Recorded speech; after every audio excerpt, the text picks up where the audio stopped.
Okay. Good evening. Hi, everybody. So this week, maybe next week too. I got to be honest, I haven't decided what I want to do next week yet.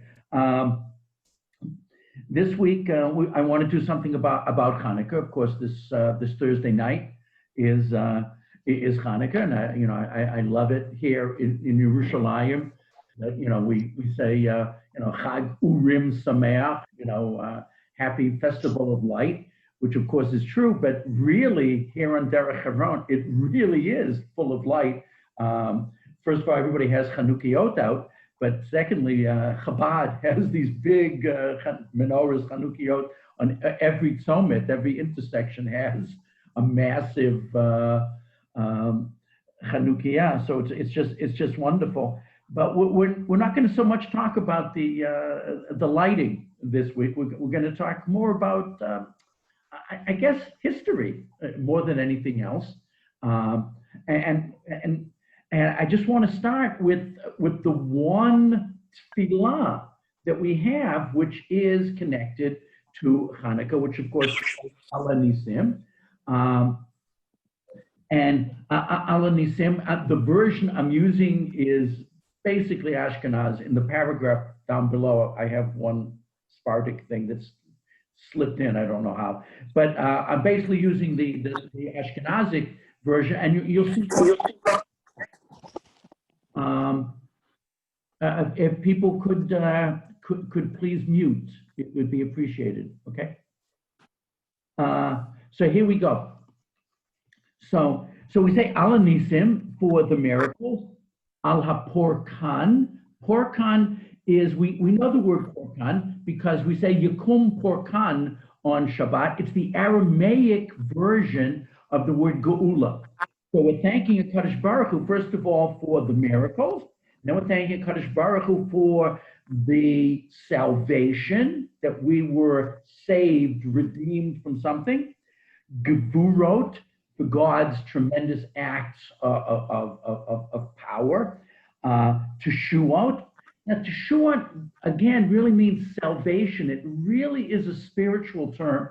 However, in many contexts, and I think this one too, it can take on a military meaning for the victory, for the, in modern Hebrew, we'd say nitzachon, for the victory. And the last one is for the milchamot.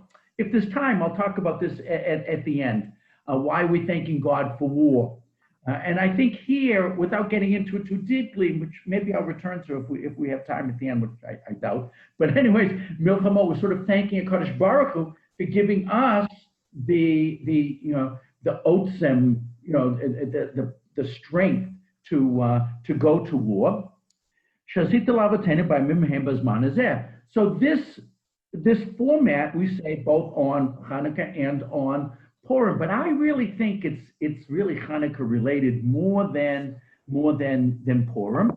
And maybe if we do this on Purim, I'll tell you why. But let's focus on Chanukah. And if you notice, I numbered the 5 items that we are talking about that we're thanking HaKadosh Baruch Hu for.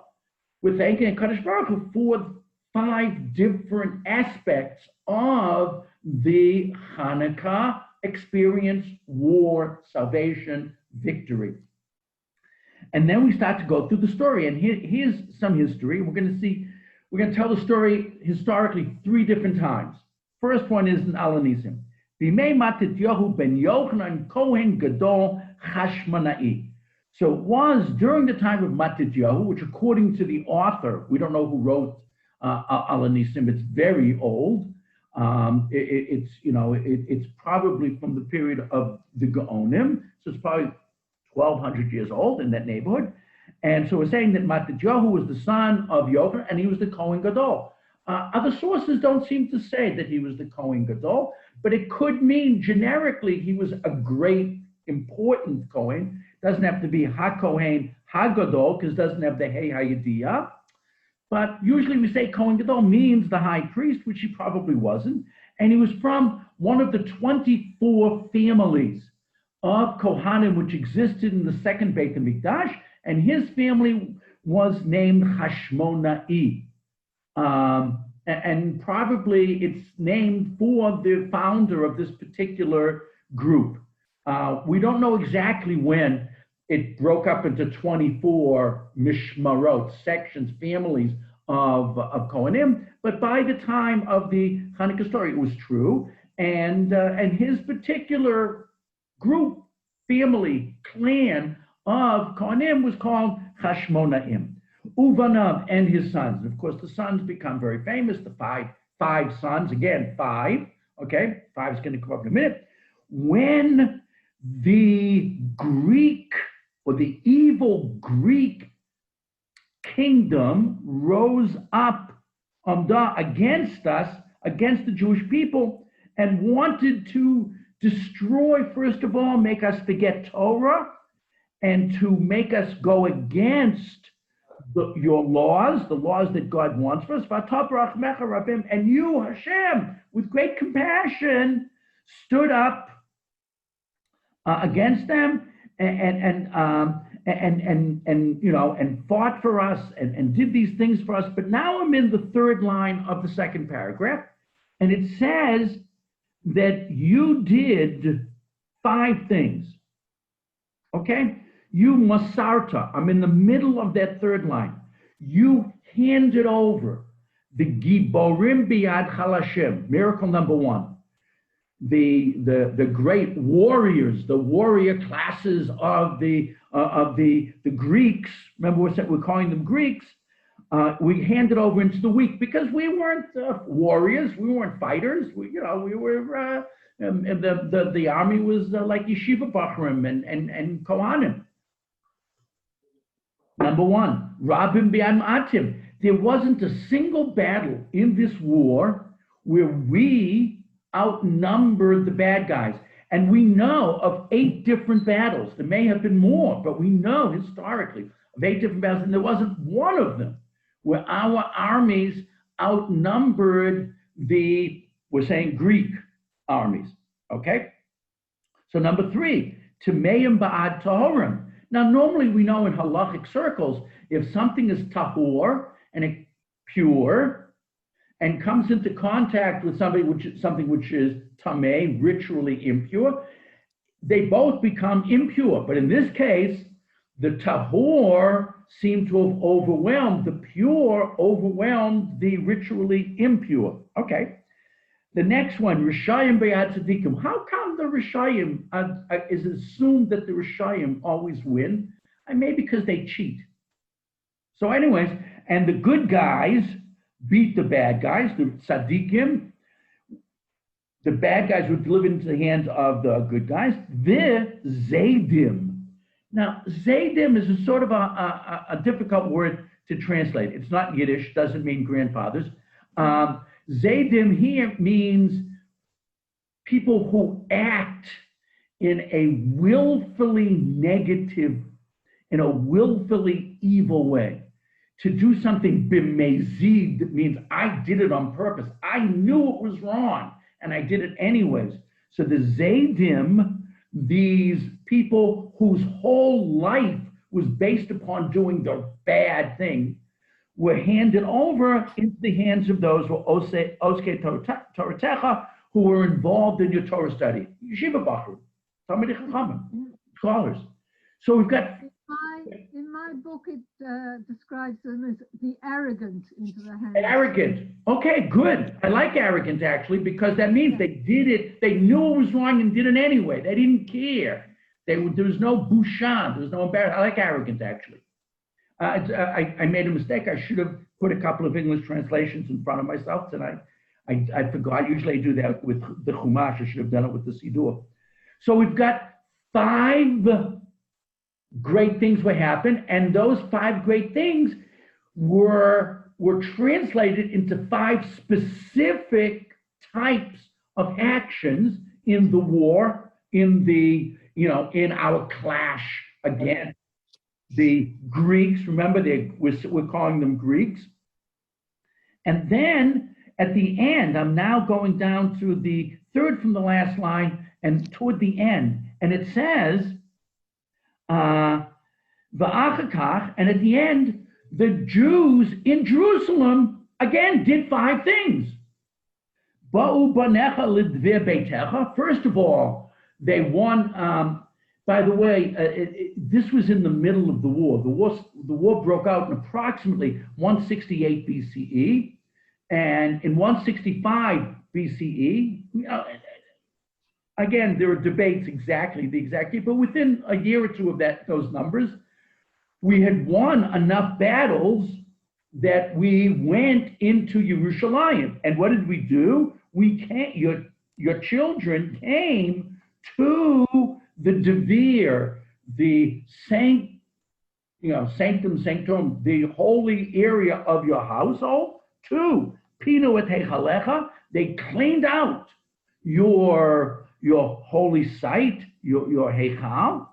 B'tiharo et mikdashecha, and they purified your temple, which had become impure because they were mamish bringing sacrifices to avodah zarah, to idolatry in the temple. Number 4, hidliko nerot b'chatzot kodshecha, they lit candles in your holy courtyard.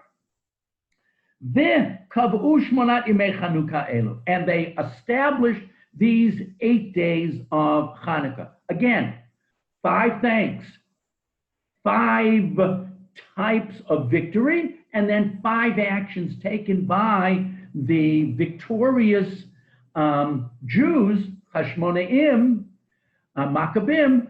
And so there is this orderly setup of this paragraph. And why the number 5? And although I don't want to belabor this, 5 in tradition is a slightly unusual number. We like 7, we like 12, we like 10. 5 is a little unusual, and 5 seems to mean an aguda achat, that to be connected together. And the idea that it's a union, a unified, comes from the hand, the 5 fingers of the hand. We like the number 10 because there's 10 digits. That's why 10 is so common, meaning all of the categories have been covered. But aguda apparently means 5, and so we're saying that even though the Maccabim were a small group, since they were closely tied together like fingers on a fist, they became very powerful. That even though your numbers are small, if you have unity of action and unity of purpose, you can accomplish great things. So apparently the number 5 is that connection, and no coincidence, or slight coincidence perhaps, but there were 5 Maccabee brothers. Yehuda's most famous, but of course there's Shimon, there's Yonatan, Yochanan, and Shimon, Yehuda, Shimon, Yonatan, Yochanan, and I can't think of the 5th. Shimon, Yehuda, Shimon, Yochanan, Elazar? And Elazar. Thank you, Elazar. My daughter. Elazar, now I'm embarrassed. I actually lived for 2 years in Moshav Elazar, which is named for him because he was killed in the Gush, near Moshav Elazar, between Moshav Elazar and Alon Shvut. Oh, wow, what a brain freeze. Thank you very much. Elazar was actually killed.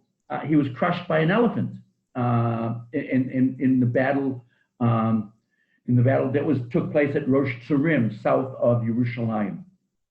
Okay, so this is the first version of the story. Notice what's missing? No miracle. They lit candles, but there's no miracle of the candles listed here. I just want you to be aware of that because this is going to come up in a few minutes. So this is our first version of the story.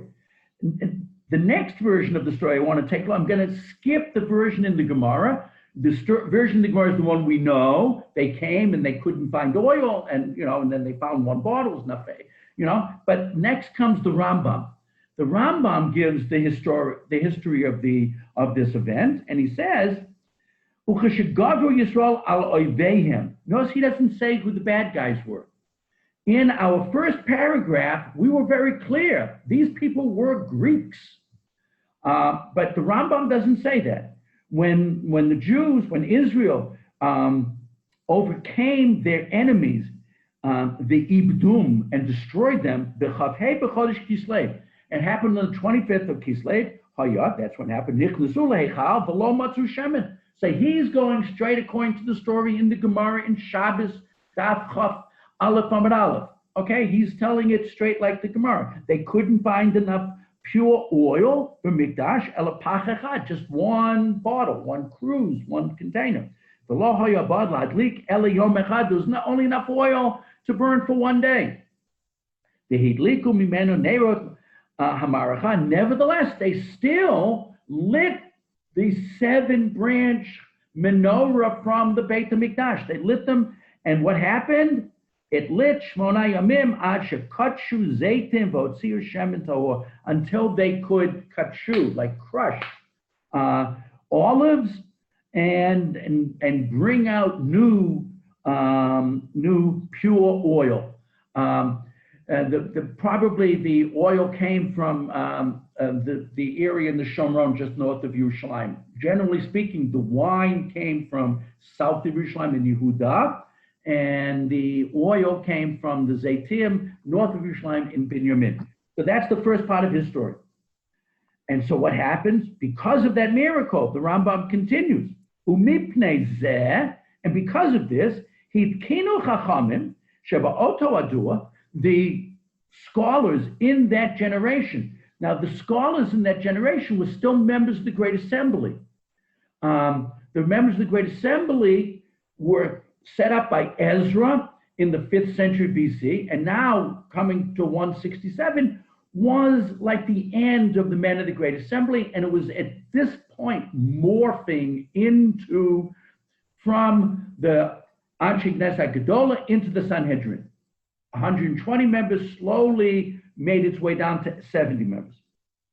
But the great scholars in that generation made they made a decree that these Shmonat Yamim Ha'elu, Shetchilatan Chapeh B'Kislev, which began on the 25th of Kislev, should be Yemei Simcha, days of joy, Hallel, and of course we say Hallel on those days, which means praise of Hashem.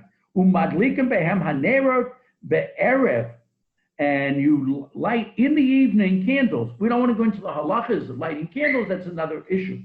Al pitchei habatim, and they lit the candles initially at the doors of their homes, and some people still do that. They here in Yerushalayim, they have the boxes. They put the candles in. We don't live on the first floor. I mean, Israelis think we live on the first floor, but we're up one flight, so we do it in our window. But if we lived on the street level, we would put it outside. That is the best place of putting it. All night, each and every night, mishmorat halayla, for these 8 nights, laharot, to make it be seen, v'legalot hanes, and to make known the miracle. V'yamim elu hein nikram Chanukah, and they decided to call these days Chanukah, dedication. In our case, rededication. V'hein asurim behesped, and these days are joyous.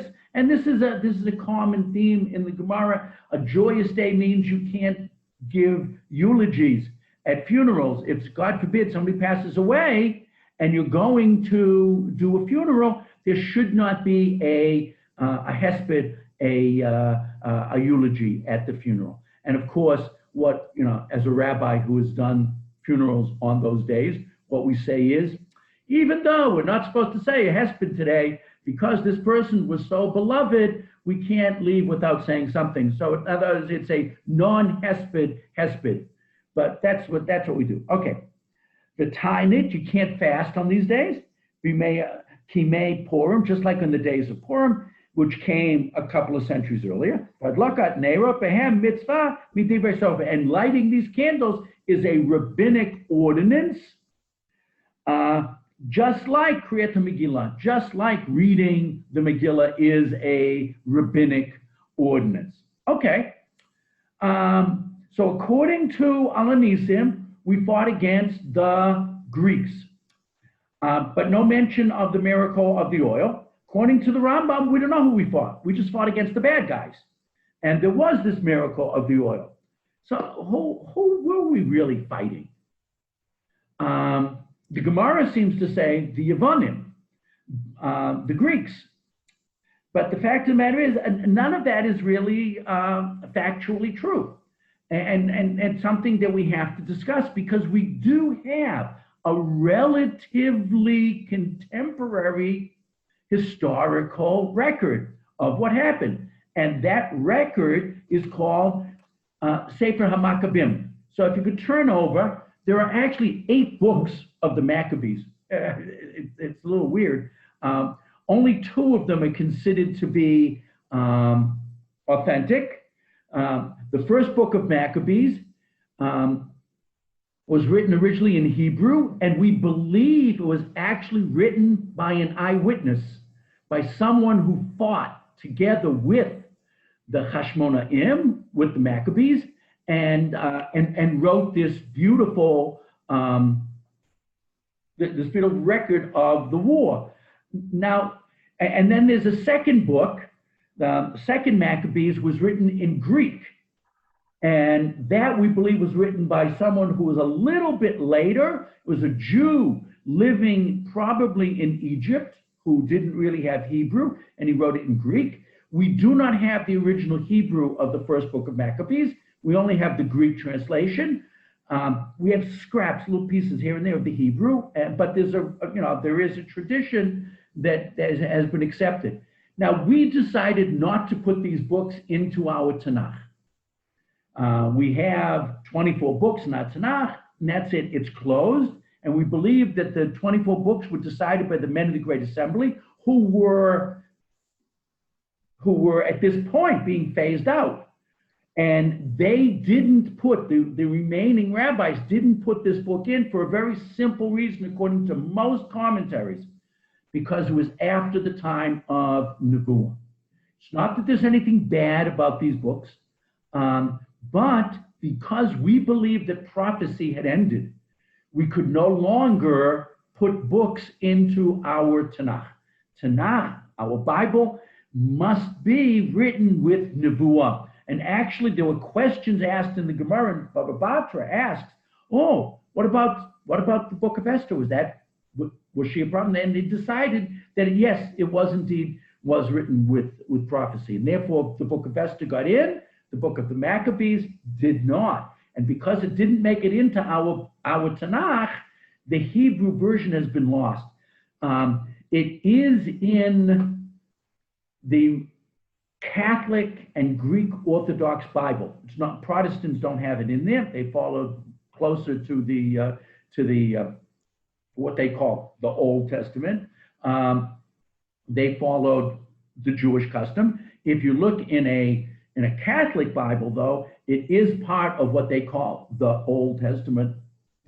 Okay, and they do have it. But we, today, a lot of Jews do read it because they want to know the story. If you remember in the old Sidurim, the Birnbaum Sidur, they had what was called the Book of the Hashmonaim, which is a variation from the Book of Maccabees. It was all taken from the Book of Maccabees.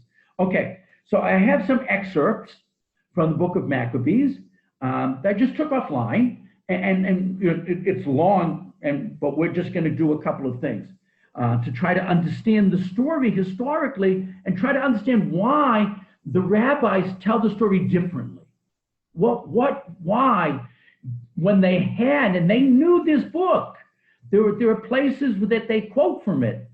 But how come they seem to have edited it or perhaps even censored it? And we have to talk about why. So the book begins way at the beginning of when the Greek experience started in Eretz Yisrael. And it started with Alexander, what we call Alexander the Great. They call him Alexander Mukdan, Alexander the Macedonian. Okay, after Alexander the Macedonian, Philip's son, Philip was the first king of Macedon who conquered Greece, son who came from the land of Kittim. Kittim is Macedonia. It's in what we call the Balkans. Had defeated Darius, the great emperor, king of the Persians and Medes. I mean, they were outnumbered like 15 or 20 to 1, and the Greeks won amazing victory. He became king in his place, in place of Darius. Now, Dariush, not the same Dariush that was earlier. There's a later Dariush II. He was, question, Mendelssohn knew the Christians read the book, so he wrote his, that Mendelssohn. Oh, okay, right. Felix. When I said Mendelssohn, I immediately started thinking of Moses, his grandfather. Okay. Yes, of course. Felix was officially Christian. He converted to Christianity. It's not a pleasant story, but for another time. Even though he was really Jewish, but to get into medical school, to music school, he had to be Christian. Okay. So anyways, so he became king in his place, having first ruled in Greece, but we were part of the Persian Empire. So we, Eretz Yisrael, became part of the new Macedonian Empire, okay? And so what happened was, he didn't have any children. So when he died, his officers took over his kingdom, each in his own territory. So the kingdom was basically split into 3. Now, we only care about 2 sections. North of us was a general called Seleucus, and that was called the Seleucid Empire. And south of us, there was another general named Ptolemy, and he was in Egypt. And we were in between the Seleucid Empire, which was centered in Syria, Turkey, Syria, into Iraq, okay, but in Syria. And then south of us, and their capital was Antiochus, same name, okay? And then Ptolemy was in Egypt, and they fought periodically for us. We were in between the two. And initially we were with Ptolemy, who was much nicer to us. And then later, the Seleucids won a war, and in about 190 BCE, we became part of the Seleucid Empire, which was not good for us. But okay. So his officers took over his kingdom, each in his own territory. After his death, they all put on diadems. And as they all became kings, they crowned themselves kings. And so did their sons. So each one of these kings started a dynasty of Ptolemies. The Ptolemies went from that first general, whose name was Ptolemy, till the end of the line, and the last ruler of Egypt, Pharaoh of Egypt, who was a Ptolemy, was Cleopatra. So they ruled in Egypt for a very long time.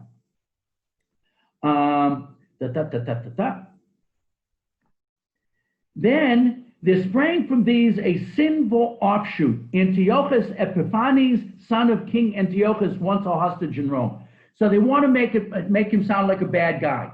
And he was a bad guy. Antiochus Epiphanes, who was Antiochus IV, he was the 4th king of the Seleucid Empire, who called himself Antiochus. In the Greek, we say Antiochus in Hebrew. So he was a really bad guy, and he was once a slave in Rome, and then he came back and became the king, and he was a very bad person, okay? He became king in 137th year of the kingdom of the Greeks, which was approximately 175 BCE. The Seleucid had their own numbering system that started from the year 311, I think it was, 311 BCE, and that numbering system, I want you to know, was used by Jews into the 20th century. In other words, if you lived in areas under the Seleucid rule, like Iran or Iraq, they continued to use that numbering system alongside, the Muslim. So they would say, they would give years in the Seleucid Empire, which was sort of weird.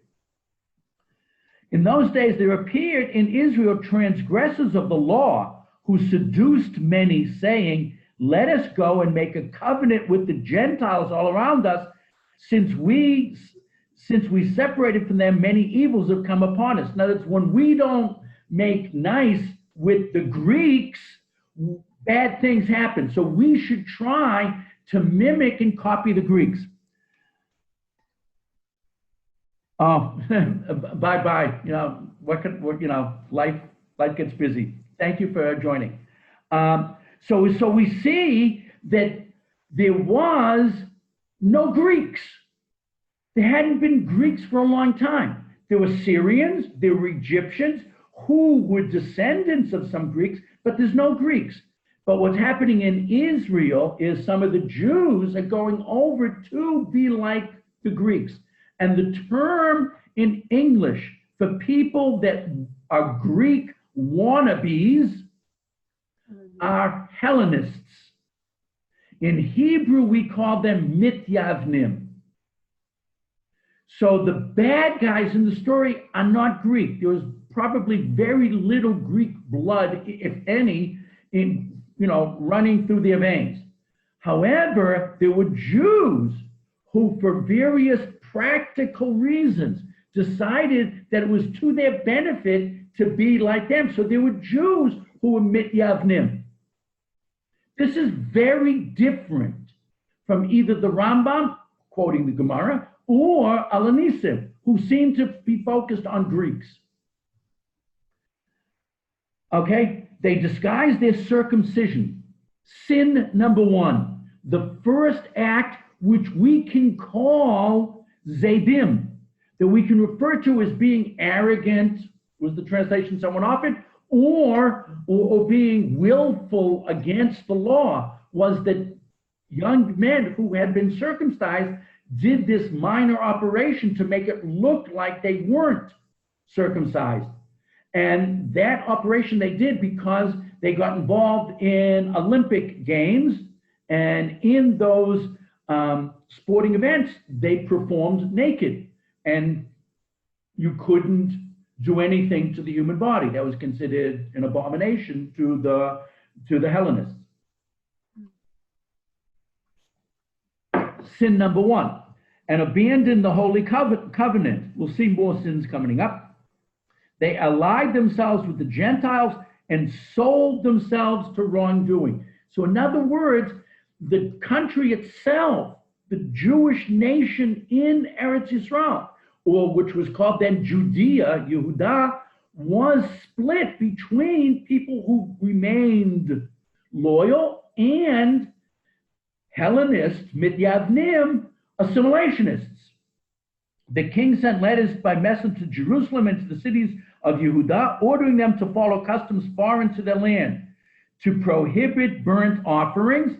In other words, stop the abode in the Beit HaMikdash, they worship there, sacrifices and libations in the sanctuary, to profane the Shabbat and feast days. The feast days were probably Rosh Chodesh. It was very important for the Hellenists to get rid of Rosh Chodesh, because Rosh Chodesh meant we had our own calendar and our own customs and our own way of life. They wanted us to follow, and many Jews did, follow the Seleucid calendar. So we've got the Avodah stops, we've got Shabbos stops, we've got Mila stops, Rosh Chodesh stops, so that a lot of very major areas of Jewish law were being destroyed both from the inside and the outside. You've got the Seleucid king, Antiochus IV, pushing strongly from the outside, and you've got Jews who were saying, hey, this is good for us. We can go further by assimilating. And now it gets worse, and they start building pagan altars and temples and shrines to sacrifice swine and unclean animals. Many of the people, those who abandoned the law, joined them and committed evil in the land. So there's a large number of Jews who, like the Syrians and the Egyptians, have become mityavnim, Hellenists. So it's not Greeks. It's Greek culture, but it's not Greeks themselves.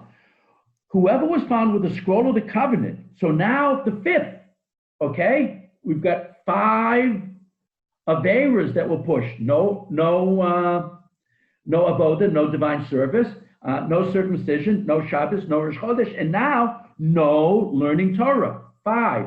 No coincidence, we got 5 again. Whoever was followed with the scroll of the Torah, whoever observed the law was condemned to death by royal decree, and Jews were executed for committing one of those 5 crimes. Brit Milah, Shabbat, Avodah, temple service, Rosh Chodesh, and Talmud Torah, and studying Torah. Chapter 2. In those days, Matityahu, the son of John. Okay, so we say he's the son of Yochanan. Now, Yochanan is John. That silent H, the Hebrew name Yochanan goes into German as Johann. And it comes into English as John with an H. So I would have said the son of Yochanan. Okay, the son of Simeon, a priest of the family of Ya'arib. Okay, we say Hashmonaim, but okay. Left Jerusalem and settled in Modi'in. Now, we're not sure exactly where Modi'in is. We hope that it's near the place we call Modi'in, but we're not exactly sure. But it's somewhere between, probably halfway, like Modi'in, halfway between Jerusalem and the coast. It's in the Shpela, the low hill area. A certain Jew came forward in the sight of all to offer sacrifice on the altar in Modi'in, according to the king's order. So the king said you're supposed to bring sacrifices to idolatry, and he was going to do it. When Matityahu saw him, was filled with zeal, his heart was moved, and his just fury was aroused. He sprang forward and killed him upon the altar. This is the story we all know. It doesn't appear in the Rambam. It doesn't appear in the Gemara. It doesn't appear in Al-Nisim. It appears in the book of the Maccabees. However, there are midrashim that have this story, but that doesn't appear in our normal sources for Chanukah. But we see the story happened here.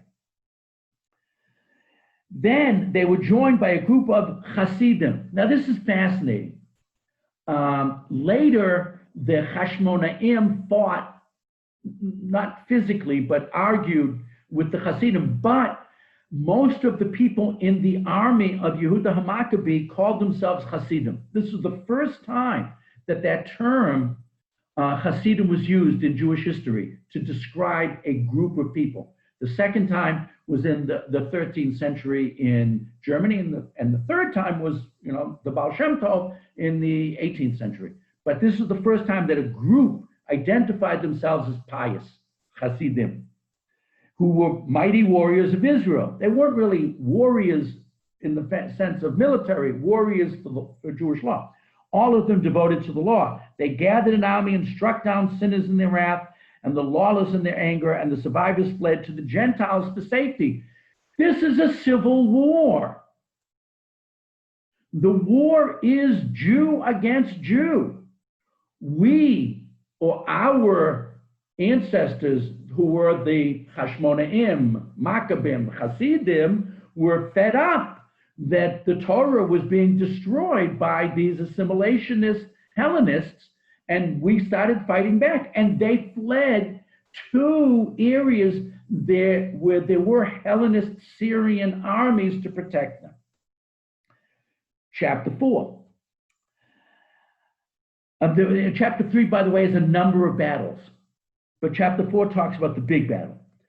Chapter 4, then Judas, Yehuda, and his brothers said, now that our enemies have been crushed, let's go up to purify the sanctuary and rededicate it. So they won 3 battles. The big battle is in a place called Emmaus, and which is today Park, Canada, if you know where Latroon is. It's on the other side of Route 1 from Latroon. Okay, it's a beautiful park, and that was the city of Emmaus, and that's where this big battle took place. That was our biggest victory in the war. So after this battle, they go up to purify the sanctuary and rededicate it. They rose early on the morning of the 25th of the 9th month. That is the month of Kislev. In other words, they didn't go immediately. They decided to go to Yerushalayim on the 25th. Why? in the 148th year, according to this, 164 BCE, okay, and offered sacrifice according to the law on the new altar for burnt offering that they had made. Wow! Then they this is Chanukah Tabayit. They rededicated the Beit HaMikdash on the anniversary of the day in which the Gentiles had desecrated it. In other words, they chose the 25th of Kislev. I just missed that comment, just a second. I feel as if we're reliving some of the same things, saying the world in a different way. Yes. Yes. I hope there's going to be time for us to make editorial comments about that. Yes. Yes. That's why the Hanukkah War and the Hanukkah story is so important to us, because to a certain extent, we're reliving it. Yes. Excellent comment. Okay. But what's fascinating about this is it wasn't based upon the date that we rushed to the Beit HaMikdash. We waited to go to the Beit HaMikdash on the 25th of Kislev. Why? On the anniversary of the day in which the Gentiles had desecrated it. Apparently, it was 3 years earlier. It's not so clear, but probably 3 years earlier, on this exact date, that the Hellenists, the Midyavnim, had started doing the Avodah Zarah, Chalila, I mean, thinking about it's terrible, in the Beit HaMikdash. So we wanted to like undo the damage on the same day. On that very day, it was rededicated with songs, harps, lyres, and cymbals, Hallel, okay? That's the singing, that's the music. Remember, there's a Kohanim, but there's also Levium. The Levium play musical instruments. So there was joy, okay? In the second book of Maccabees, which is much shorter and doesn't tell the whole story, just tells about the last battle and the going to Yerushalayim, so it's much more compact story, says, on the anniversary of the day in which the temple had been profaned by the foreigners.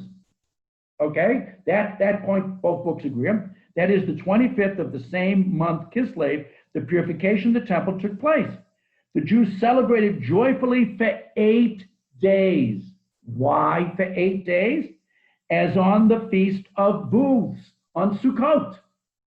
They were recreating Sukkot. Why were they recreating Sukkot? Remembering how a little while before they had spent the Feast of Booths living like wild animals in the mountains and in the caves. Since they couldn't celebrate Sukkot correctly, they were now commemorating Sukkot in Yerushalayim, in the Beit HaMikdash, and that's 8 days. 7 days of Sukkot, of course, and 1 day of Shmini Atzeret, but they would now, and there are Meforshim and historians that seem to agree that what they did was they actually were bringing the sacrifices that are prescribed, 70 bulls, 13 on the first day, then 12, the 71 altogether for the avodah of Sukkot. And that's why it's 8 days. Nothing about the oil.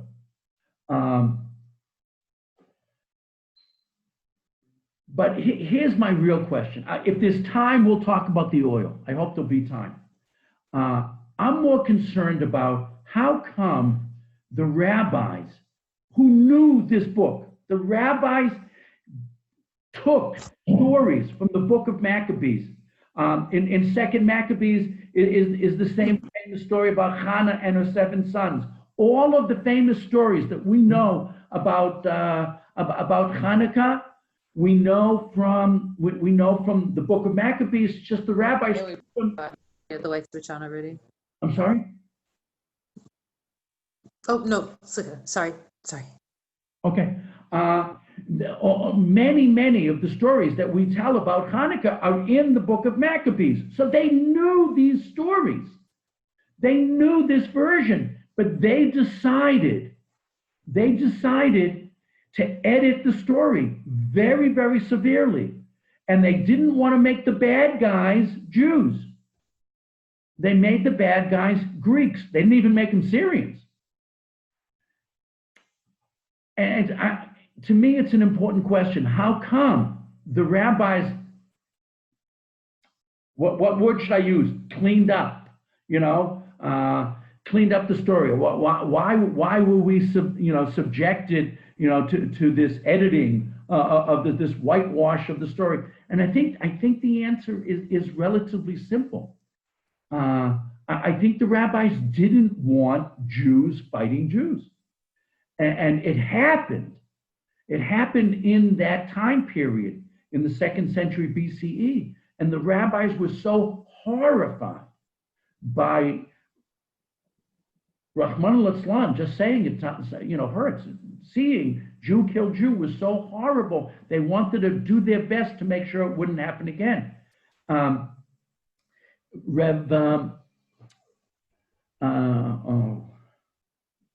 Rabbi Beitel, and it'll come to me in a minute. Okay, wrote an essay on this, and he said quite clearly that they wanted you to understand that what happened in the Chanukah story was just a one-off. It should never happen again, and that's why the rabbis did their best to make it us against them, not us against us.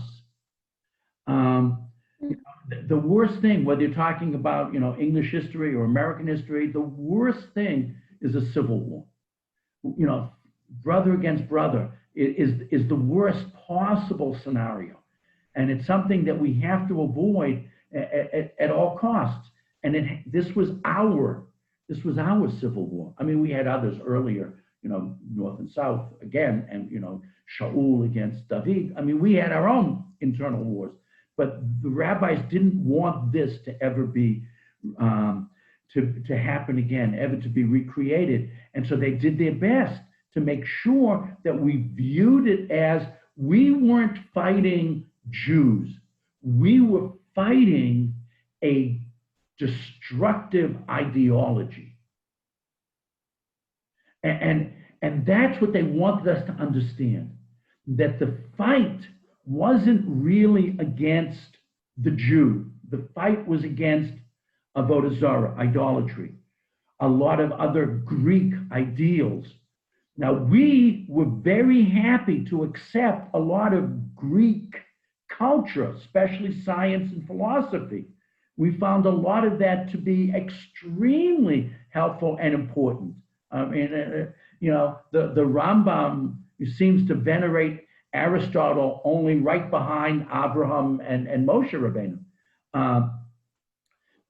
So we took a lot from the Greeks, but we had to understand, even though there's a lot of positive material in Hellenistic Greek civilization, we must reject the negative. The negative, of course, is avodah zarah, number one, and number two is the hedonism that's in it.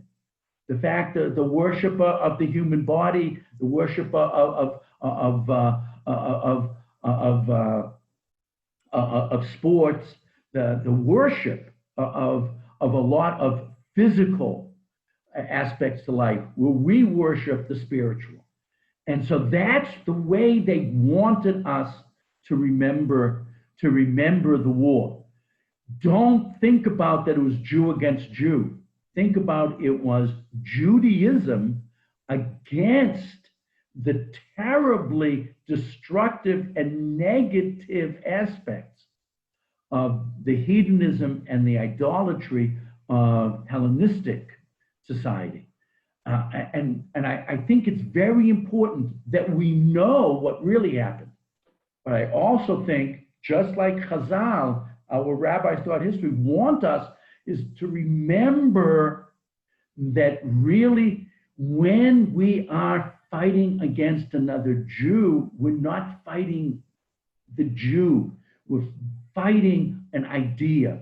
And we have to let them know that, generally speaking, as much as possible, we continue to love the Jew. We just happen to hate what they're doing, and we happen to hate the ideology that they are bringing in, that we find destructive to everything that we find important. And there's a note here, right now we are dividing Israel and USA. It feels like a civil war, Jew against Jew. Is there a comparison? I hope not.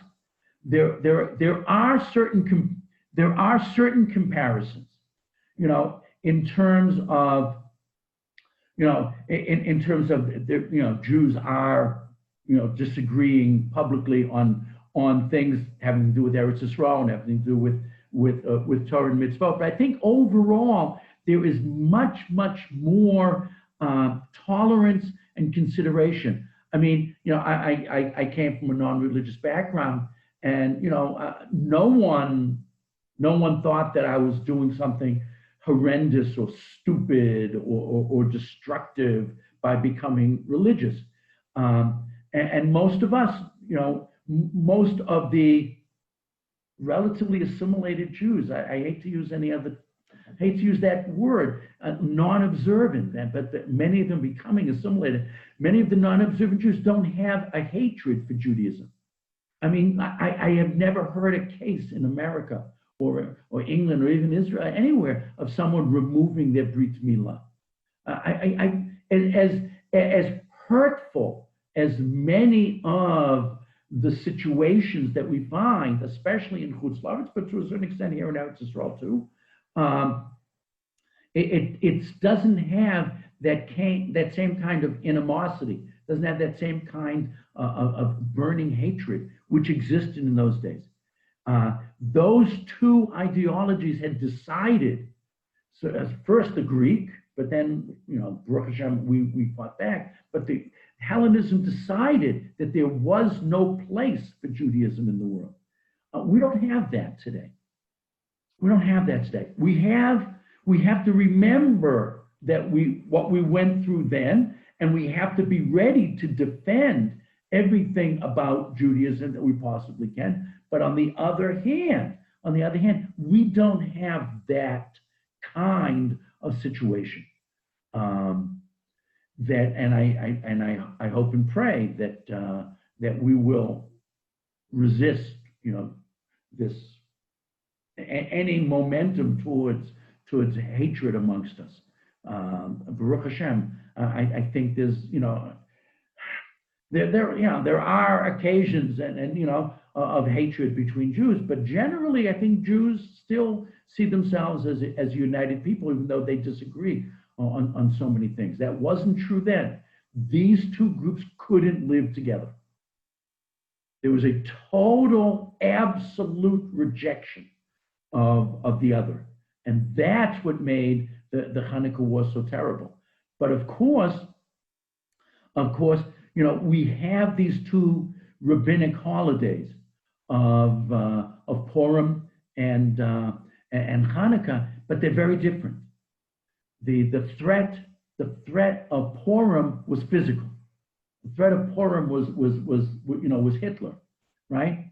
The threat of Chanukah is assimilation, is spiritual. That was more, that's more what we're dealing with today. And we need these two holidays to teach us about, fighting these two enemies that we may encounter as the world goes forward. As a matter of fact, there's actually a midrash that says that in Latid Lavo, in the Messianic period, B'meheri Rameinu, Mashiach should come speedily in our days, that the only holidays that will remain are Chanukah and Purim, because it's those messages that we need. I'm not sure what that means, because there are other midrashim that talk about celebrating other holidays, but this is an important idea for us to make sure we remember the message of Purim. There are Gentiles out there who want to kill us, and the message of Chanukah, there are Gentiles out there that want us to become Gentiles. And those are the two dangers that we have to continually fight. And many times Jews go over to the dark side, go over to the enemy side, and that's what happened in the Chanukah story.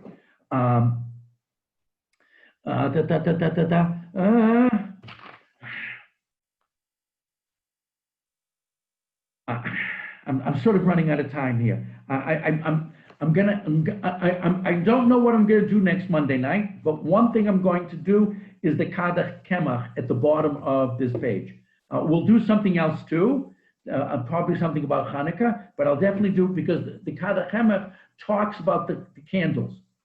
The Kadach Kemach is really Rabbeinu B'chaye, and we'll take a look at that next week, because I can see we only have like 4 minutes left. And I do want to leave. I do want to leave time for questions. I just want to leave you with one thought.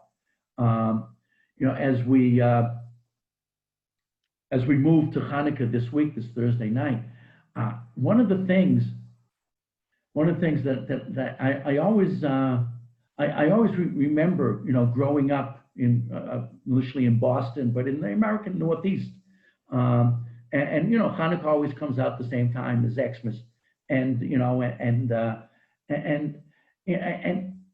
as a kid, I wasn't observant, but I knew I was Jewish. I felt like I'm supposed to be competing. And as I got older, I came to the conclusion, Baruch Hashem, we're not competing. They're doing their thing, we're doing ours. And that there's no reason for us to in any way, compare or even think about their holiday. Let them do what they do, and it does not concern me in the least. And one of the nice things about living in Eretz Yisrael is we don't even have to think about that other thing, except when you live in southern Jerusalem, we do actually see a few Xmas decorations, because just south of us, there is a major monastery, Mar Elias, on the way towards Beit Lechem. And of course, Beit Lechem still has some Christians left. So we actually see a little bit of Xmas decorations. But okay, but it's not it's not like in America where it's a big deal, or the UK. It's just, it's not. And I think it's very important that we remember that Hanukkah isn't about competing with anything else. It wasn't about competing with the Greeks. It's not about competing with the Christians. Hanukkah is about us being very, very proud and very, very happy to be Jewish and to celebrate our Jewishness and our Judaism. And that's what we're doing.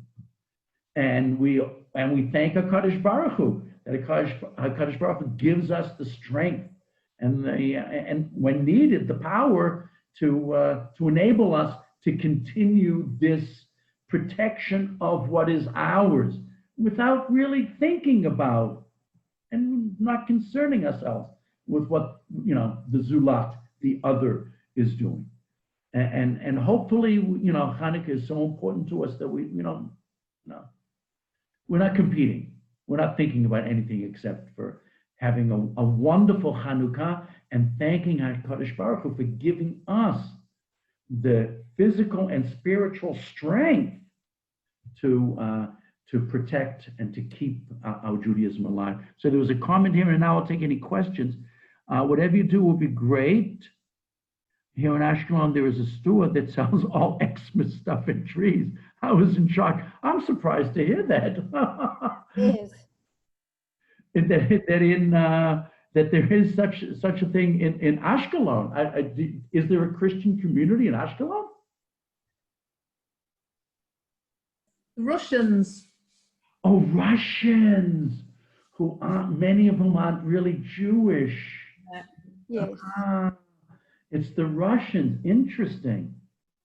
The same stores that sell the Purim decorations sell the Christmas decorations at the end of the right now. When I first made Aliyah, and I'm going back to the 80s, when I first made Aliyah, and we went into Mea Shearim to buy things. I think it was to get lulav and etrog, and we looked at some of the decorations that were supposedly for your sukkah.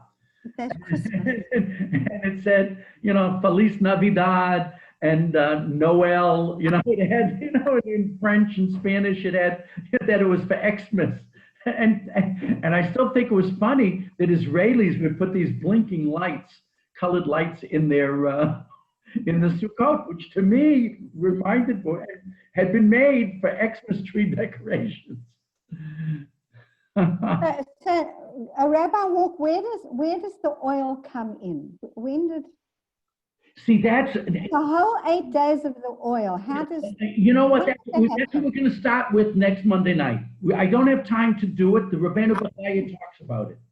So we will start with that. I put it on the sheet because I wanted to get to that, because that was apparently not a major part of the original story. So we will begin next Monday night by talking about the place of the oil. Okay? I can't do it in just a couple of minutes.